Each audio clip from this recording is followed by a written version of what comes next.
If Niccolò Machiavelli were alive today, he wouldn't be writing books, he'd be running empires silently. He wouldn't tweet, he wouldn't post. He'd be the man behind the scenes, pulling strings so subtle you'd swear it was destiny. In a world addicted to visibility, Machiavelli would dominate through invisibility.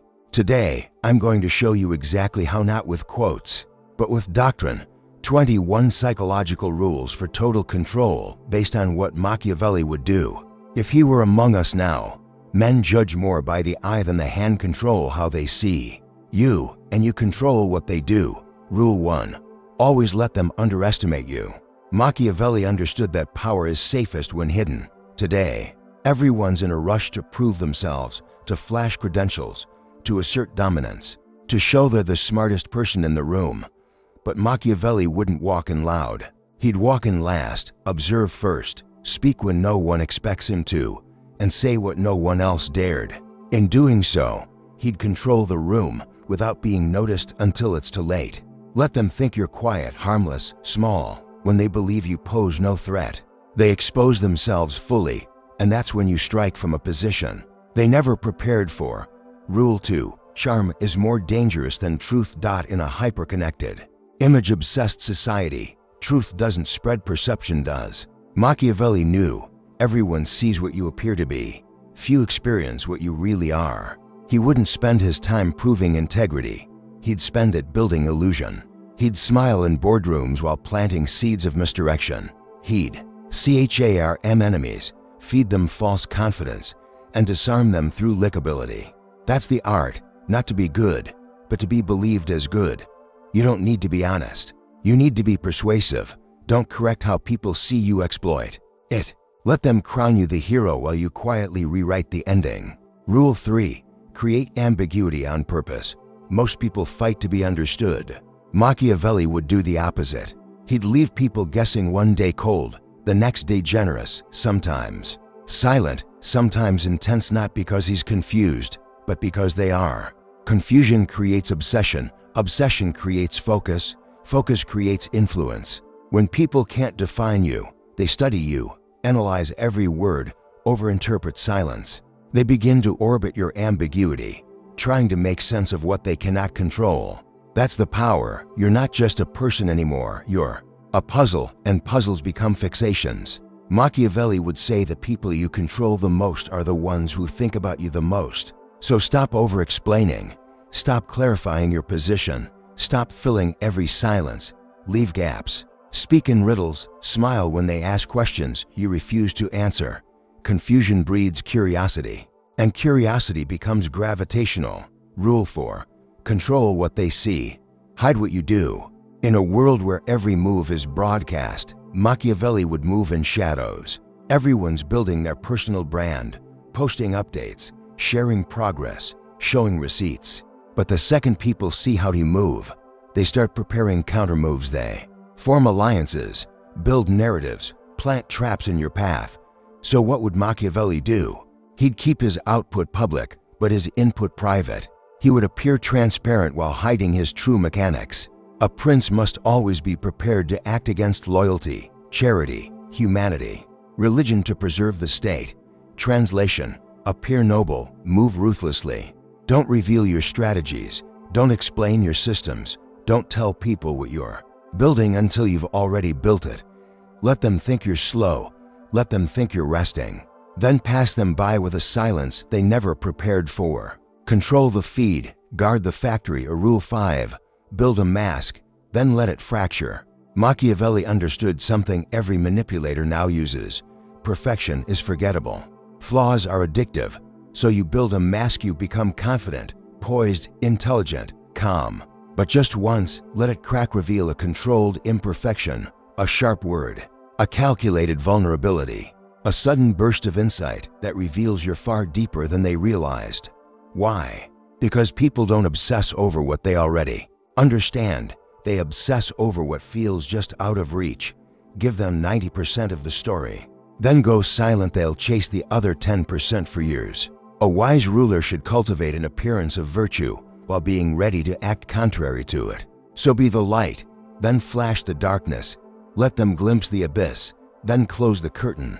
You'll become unforgettable not because they loved the mask, but because they saw it slip and now need to know what's behind it. Rule 6. Say less than necessary, always. When people talk too much, they reveal their weakness, their need for validation, their fear of being misunderstood, their emotional dependency on clarity. But the one who speaks with precision and stops before explaining too much dominates the room. Machiavelli didn't speak to be understood. He spoke to create distance. He used words like blades, not blankets, in a negotiation, disagreement, or moment of tension. He'd say one sentence to at most, then let the silence speak louder. That silence is where the fear begins. Why? Because now they project. They start thinking, what does he know? Why isn't he reacting? What's he planning next? You've said nothing, but they've written a novel in their heads, and you're the villain they can't outmaneuver. So what do you say in power? Exactly enough not to satisfy, not to impress, just to control the rhythm of thought. Then, stop, let them lean in, let them guess, let them sweat. Mystery, real mystery, is forged in the space between words. Rule 7. Blur the line between threat and ally. In today's world, people are obsessed with knowing where everyone stands, who's on their side, who's against them, who's safe, and who's a threat. Machiavelli would never let them feel that certainty. He'd sit with enemies at dinner, compliment rivals publicly, defend people he privately planned to remove. Why? Because when people think you're dangerous, they prepare for war. But when they think you're neutral, they sleep, and the best time to move is when they're asleep. The lion cannot protect himself from traps, and the fox cannot defend himself from wolves. One must therefore be a fox to recognize traps and a lion to frighten wolves. You must be both. So you compliment your enemy's idea just before you outmaneuver them, agree with the critic just before replacing them in silence. Appear passive until your absence becomes a weapon. Be warm, supportive, disarming until the moment you move, and by then, it's too late to stop you. Modern translation: say less, smile more, play neutral, and then remove them while they're still confused about whether you're even a threat. Rule 8. Make them feel safe right before you take power. The easiest way to remove someone is not by fighting them, it's by making them believe you're no threat, you're on their side. You want them to win. Then when they finally trust you, you move. Machiavelli would study your patterns, mimic your language, praise your ideas, and disagree softly. He'd never make you feel like you're losing. He'd make you feel like you're guiding him. Once you feel safe, he'd act decisively, quickly, cleanly, and by the time you feel betrayed, he's already in your seat. Men are so simple and so inclined to obey immediate needs that a deceiver will never lack victims. So tell them what they need to hear, show them what they wanted to see, and take what they never thought you'd touch, all while smiling. Rule 9. Make people dependent. Then remove yourself. If Machiavelli wanted to dominate someone, he wouldn't threaten them, he'd help them in ways that slowly, silently created dependence. He'd teach them something no one else could, solve a problem no one else would, provide stability they hadn't earned, become irreplaceable without ever asking for recognition. And then he'd leave, not in anger, not with revenge, just withdrawal. Why? Because nothing destroys people faster than the sudden absence of what they've grown addicted to. Men are kept honest only by necessity. When they are free to act, they are dishonest. So Machiavelli would become your necessary illusion, the person you thought you didn't need, until you lost them. That's how you become unforgettable. Create, avoid, make them lean on you, then take your hand away mid-step. They won't hate you. They'll hate how much they need you and spend years trying to fill the space. Rule 10. Weaponize the favor. Most people offer help to be liked. Machiavelli would offer help to create leverage. If he gave you something, he wouldn't let you forget it, not with force, but with presence. You'd feel indebted, small, a psychological imbalance you couldn't fix.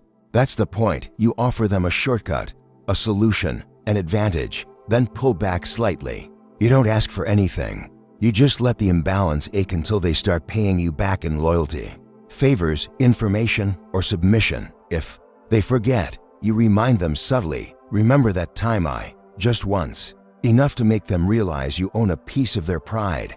Favors, when used with patience, become psychological chains. and the longer they stay unacknowledged, the heavier they feel. Rule 11. Manufacture loyalty by letting them betray others for you. People think loyalty is earned by kindness. It isn't. Machiavelli knew the best way to make someone loyal is to get them to compromise for your benefit. You don't force betrayal, you allow it. Let them tell you something they shouldn't. Break a small rule in your favor. Talk badly about someone to win your approval. You never ask. You never pressure, you just leave the door slightly open, and they walk through it.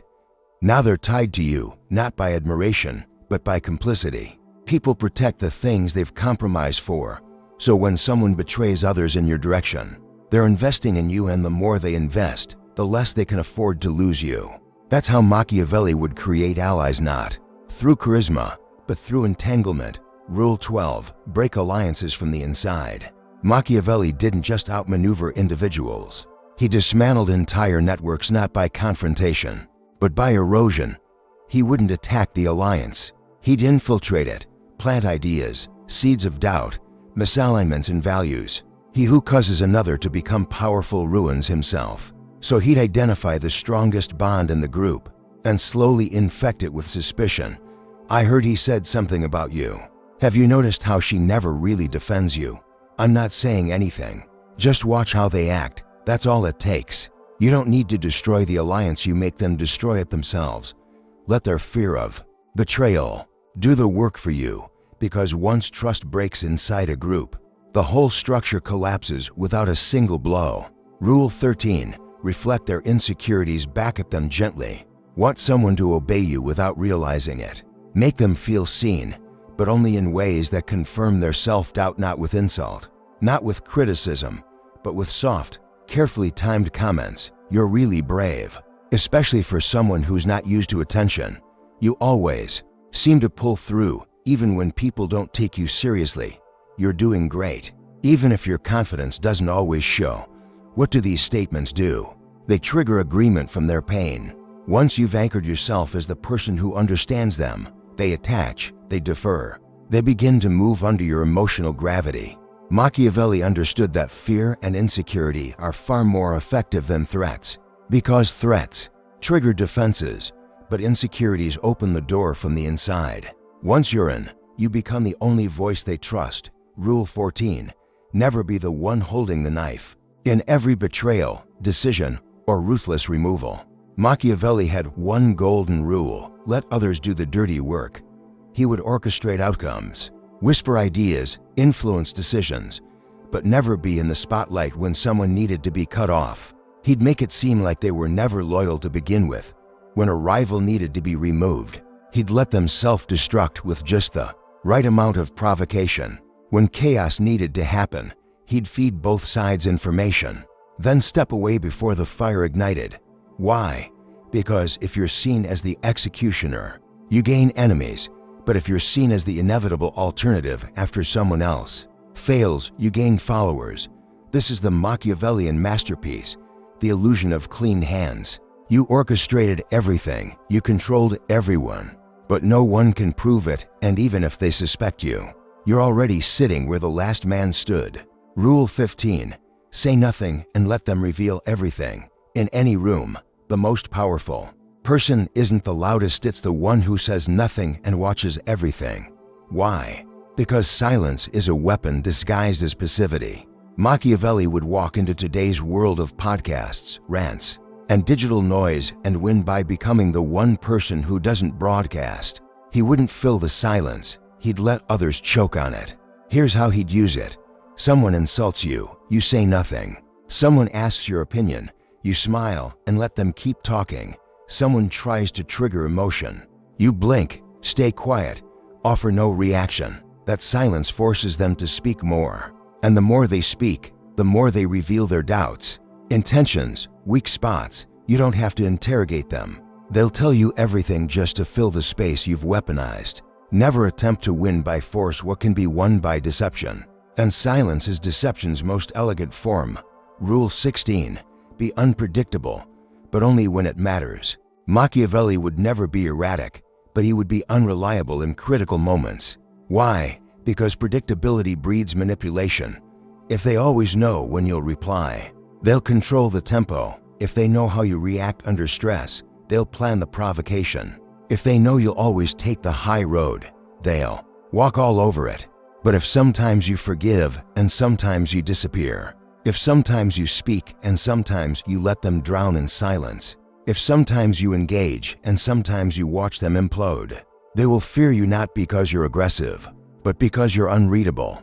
Machiavelli knew men are driven by two principal impulses, love or fear. But fear is born from uncertainty, and the person they can't predict is the person they can't prepare for. Rule 17. Make your presence felt even in absence. To dominate psychologically. You don't need to always show up, you need to make them feel your impact when you're not around. How? By becoming the standard, the reference point, the shadow in every conversation. They second-guess their choices because of how you used to correct them. They can't celebrate wins because they wonder what you would have done. They don't trust others fully because they remember how precise your judgment was. This is psychological branding, not based on content, but on energy. You imprint your presence by how you behave when you're still in the room, measured, observant, controlled, surgical. So when you're gone, they don't forget you, they compare everyone else to you. Machiavelli wouldn't need to fire people. He'd create such a powerful memory that, even in absence, they'd still play by his rules. Rule 18. Never threaten, let fear do the work. Machiavelli never needed to say, "I'll destroy you." He let others wonder if he might. That wondering, that psychological pressure is far more damaging than words. Here's how it works today. You don't say, "I could expose you." You just pause when they lie and watch them squirm. You don't say, "I'll ruin your chances." You make one call, then say nothing else. You don't say, "You're done." You simply disappear from their world and let them panic about what you're doing. Why? Because fear based on imagination is more powerful than fear based on information. Once they fear what you might do, they start working for your approval just to avoid finding out. Rule 19. Delay your revenge until it becomes devastating. Machiavelli didn't believe in quick retaliation.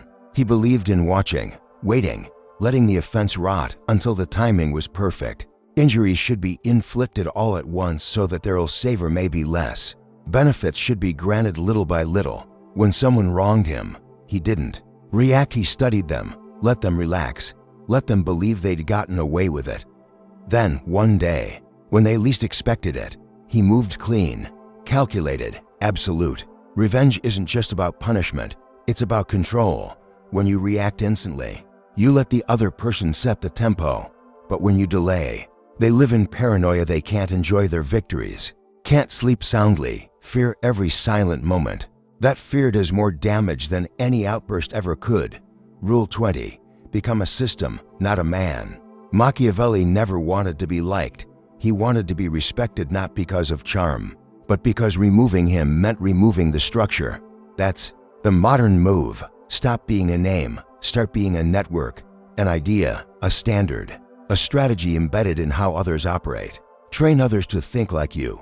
Make yourself essential in systems no one else understands. Embed your voice in decisions that echo after you're gone, even if they don't want you. They can't function without you. This is how legacies form.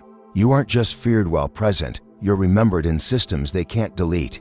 That's not influence, that's permanent psychological control. Rule 21. Make them afraid to speak your name. The final form of power isn't recognition, it's haunting. Machiavelli would be the person people reference indirectly. You know who I mean. Don't end up like him. You know how that move played out last time. They wouldn't say his name, because even naming you feels like invoking something bigger than they can handle. You don't trend, you linger. You don't win arguments, you change the atmosphere. You become the one they fear bringing up because everyone else in the room already knows the consequences. If Machiavelli were alive today, he wouldn't be shouting in line or looking for followers. He'd be hidden in power structures, shaping narratives behind smiles and silence.